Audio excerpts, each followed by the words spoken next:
Welcome to myfoodchannel.com. I'm Camera Girl. Today we're going to make a roasted eggplant casserole. Oh, the taste once you take a fresh eggplant, some garlic, some onion, and roast it.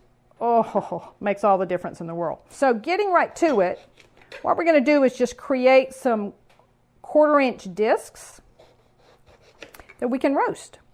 And I say 1/4-inch because we like foods that have some texture. I guess rustic is another way to say it. Now this is a large eggplant. So what I generally do is if there's some really big discs, I cut them into quarters. So these are buck bites. So they're still big, but at least they're a little more manageable. So we're basically just going to cut these into some reasonable pieces that'll be easy to layer, sort of like if you've ever made a scalloped potato dish. They're not going to be perfectly symmetrical pieces, and that's okay. But once you've got your pieces, we're going to salt it just a little bit, and we're going to let it sit for 10 minutes while we're doing a few other things. I like to just leave it over the sink. You can put it over just a plate, but all I want to do is add like a teaspoon of salt, move it around a little bit. That'll just help draw some moisture out. But we're just going to leave it long enough to get a few more things ready. So while your eggplant is sweating, you know, it's having its little sauna. If you haven't already, you want to get about 2 cups of diced onions. And you see, again, we have bigger chunks because we like to bite into something when we're eating our casserole. Now, you don't have to have this much garlic, but because we're roasting the garlic, I went ahead and did a whole bulb. Some of the cloves are bigger than others, but I would say at least 6. But you see, I've got a good 1/4 cup of garlic right there.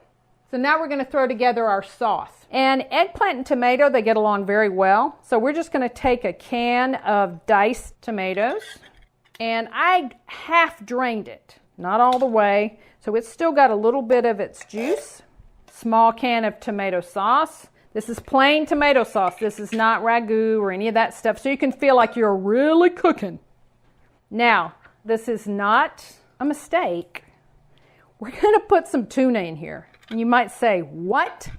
But I can tell you with the tomato, you're not going to taste the tuna, but you get the nutrition. And you get a different texture. You get a meatier texture. Now the other thing, and this is important, a lot of seasoning.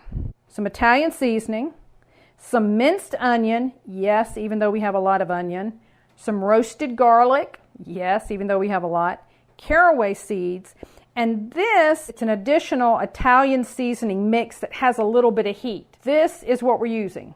You can definitely put together your own. This is almost like the stuff that you would sprinkle on a pizza.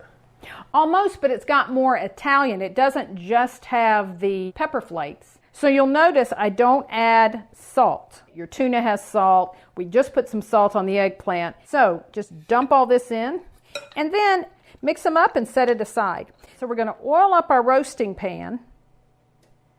And we're going to oil up what we're ultimately going to cook our casserole in. You just want to make sure your veggies while they're roasting aren't going to stick. Plus, this little bit of oil flavor, it adds a nice flavor to your vegetables while they're cooking. And then since we're here and we got our hands dirty already, I like to go ahead and just do both of these.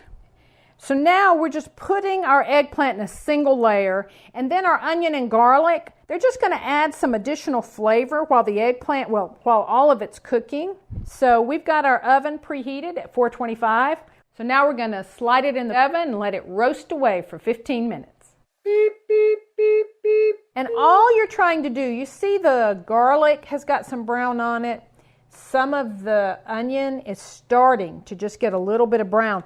That is all you're looking for. So you haven't cooked the death out of these veggies at all? No, because it's going to go back in the oven. In fact, before I do anything else, you want to change the temperature of your oven to 350.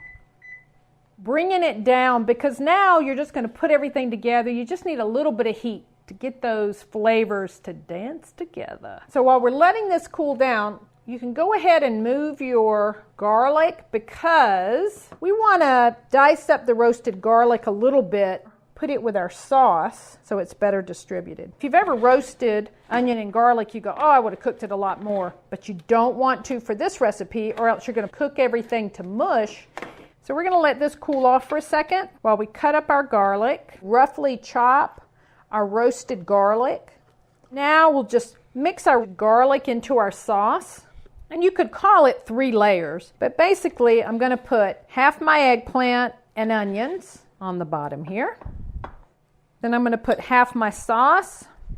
I just sort of put it in glops and then smush it around a little bit. What's great is for people who don't really like the taste of eggplant, or people that don't really like the taste of tuna, just tell them they can come over for casserole. Don't even tell them what's in it. Their bodies will thank you. And then we've got some Parmesan cheese. All we're trying to do is just add a little bit of extra flavor. This is perfect because with just a little bit of cheese, it goes a long way. I'm going to put about 1/3 of it and then just repeat the layers. Ooh, those aren't huge layers. But again, if you're feeding somebody who's not a big eggplant fan, that might work for them. But the eggplant's rather hidden. And then I'm just going to plop this. Again, yes, you have some moisture that can cook out. So we're spreading the remainder of sauce all over the top, covering it up, and then the rest of the cheese. So now we're just going to put this back in the oven. We're going to let it go for about 25 minutes. Beep, beep, beep, beep. Since we've already roasted the veggies, I just want to give the flavors a little bit of time to marinate. So you can see there's still a little bit of liquid in here. That's okay. You could let it cook a little bit more if you wanted to, or you could let it cool off and eat it right now. But there is one more thing I like to do. I like to broil the cheese just a little bit. So I'm just going to change the oven from bake to broil. I'm going to slide it in the oven and broil it just to get a little color on top. Beep, beep, beep, beep. But it's just been going for about 1.5 minutes. Look at that. Yeah, that didn't take no time at all, but you're No. right. You've got to be very careful broiling stuff. Yes. So now all we've got to do is let it cool off and dig in. But if you look from the side, all that liquid that you saw before, you don't have it. What's great is if you're trying to choose healthier choices and you love pizza and really meaty spaghetti sauces, this can help you sort of turn a little more vegetarian. That tuna in here gives it a very meaty texture. It really satisfies like a meaty dish. It tastes like really good Italian food. I mean, eggplant, that's very Italian. Well, go ahead and give this recipe a try. If you want to take a look at it, you can head over to myfoodchannel.com. We'll have it written out over there. Check out all our videos. Thanks for watching and subscribing and sharing and all that jazz. And we'll see you in the future. Bye-bye. Over to my